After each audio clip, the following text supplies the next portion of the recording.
Teman-teman, saat teduh edisi 61 berbicara tentang sabat. Sabat bagi tanah dan sabat bagi manusia. Nasnya adalah kitab Keluaran pasal 23 ayat 10 sampai dengan 13. Ayat 10 dan 11 berkata, 6 tahun lamanya engkau menabur di tanahmu dan mengumpulkan hasilnya. Tetapi pada tahun ketujuh haruslah engkau membiarkannya dan meninggalkannya begitu saja, supaya orang miskin di antara bangsamu dapat makan, dan apa yang ditinggalkan mereka haruslah dibiarkan dimakan binatang hutan. Demikian juga kau lakukan dengan kebun anggurmu dan kebun zaitunmu. Ayat 10 dan 11 ini adalah undang-undang agraria Israel kuno. Tanah perlu istirahat. Tanah boleh diolah dan dimanfaatkan selama 6 tahun, tetapi pada tahun yang ketujuh harus diistirahatkan selama 1 tahun penuh. Alan Cole berkata, beberapa orang berpendapat bahwa tujuan tahun Sabat adalah untuk memungkinkan bumi Tuhan kembali ke keadaan semula yang belum diolah, dengan demikian memuliakan Tuhan semesta alam. Pada tingkat agama, Sabat untuk tanah adalah bentuk iman Israel kepada Tuhan yang akan menyediakan kebutuhan mereka selama 1 tahun penuh. Mereka tidak boleh mengolah tanah. Tanah punya batas kemampuannya. Tanah tidak boleh dieksploitasi terus-menerus sampai batas terakhir kemampuannya berproduksi. Tanah harus diberi kesempatan untuk membaharui diri sehingga tanah tidak akan kehilangan kesuburannya. Dan selama 1 tahun istirahat itu, kalau ada tanaman yang tumbuh tanpa diolah, hasil tanah itu harus diperuntukkan bagi orang-orang miskin.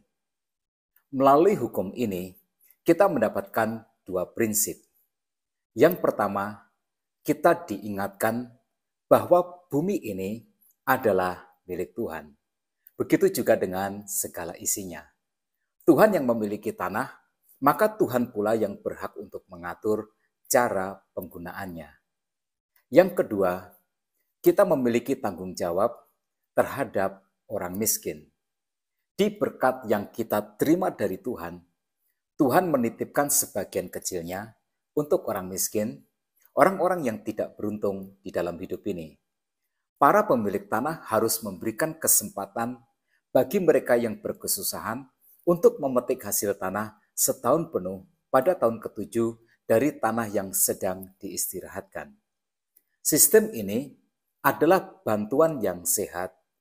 Orang miskin harus datang sendiri ke ladang yang sedang diistirahatkan itu. Mereka harus memetik sendiri, mereka harus tetap bekerja.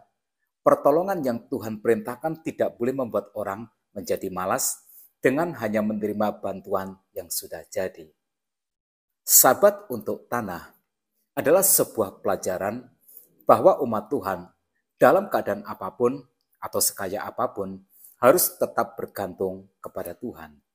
Matthew Henry berkata, hukum ini tampaknya dimaksudkan untuk mengingatkan mereka bahwa mereka adalah penyewa milik Tuhan atas tanah mereka sendiri, untuk mengajarkan ketergantungan pada pemeliharaan Tuhan dan untuk membuktikan kesetiaan Tuhan dalam memenuhi janji-janji berkat-Nya.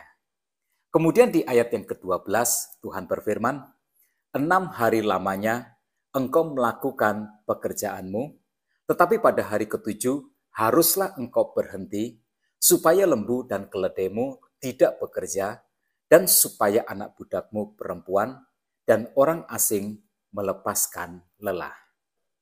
Kalau di ayat 10 dan 11 menekankan pentingnya mengistirahatkan tanah untuk pemulihan, supaya kesuburan tanah terjaga, maka ayat 12 menekankan pentingnya pekerja dan hewan peliharaan beristirahat, supaya jiwa dan raganya disegarkan kembali. Sabat untuk manusia dan hewan ini, Raiken berpandangan adalah benar-benar bentuk keadilan sosial. Sabat adalah jaminan Tuhan bahwa pekerja dan juga ternak akan mendapatkan hari liburnya. Dengan demikian, dapat disimpulkan bahwa Sabat adalah istirahat di dalam Tuhan. Sabat adalah sebuah prioritas waktu supaya umat Tuhan memiliki waktu yang intim dengan Tuhan. Tuhan yang adalah sumber berkat dan sumber kehidupan.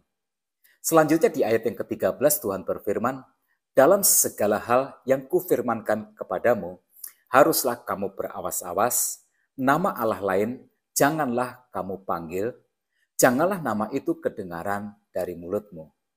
Kata yang diterjemahkan dengan berawas-awas, secara harafiah berarti mengikat dengan paku. Ini adalah suatu ketetapan yang tak dapat ditawar-tawar. Tuhan tidak akan mentolerir penyembahan berhala. Hidup Tuhan yang memberikan. Nafas Tuhan yang memberikan. Kesehatan Tuhan yang memberikan. Alam semesta yang indah ini Tuhan yang memberikan. Berkat Tuhan yang memberikan. Perlindungan Tuhan yang memberikan. Pertolongan Tuhan yang memberikan. Lalu, saat penyembahan, dewa yang disembah, berhala yang dipuja, ini sesuatu yang tidak akan ditolerir oleh Tuhan.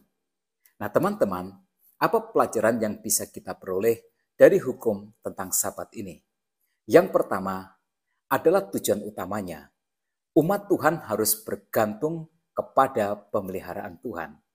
Berkat tidak boleh menggantikan sumber berkat. Kekayaan dan kemakmuran tidak boleh membuat manusia lupa akan Tuhan. Lalu yang kedua, akhirnya tujuan dari semua itu adalah penyembahan kepada Tuhan. Ketika tanah kembali subur, hewan dan manusia dipulihkan kembali, kesehatan masyarakat dijaga, kesejahteraan masyarakat tercipta, umat Tuhan mengalami kemakmuran dan kelimpahan. Semua itu harus membawa manusia menyembah Tuhan. Jadi teman-teman, Sabat adalah berkat yang akan menjadikan hidup kita hebat di dalam Tuhan. Nah, tetap semangat dalam kehidupan. Tuhan Yesus memberkati kita semua.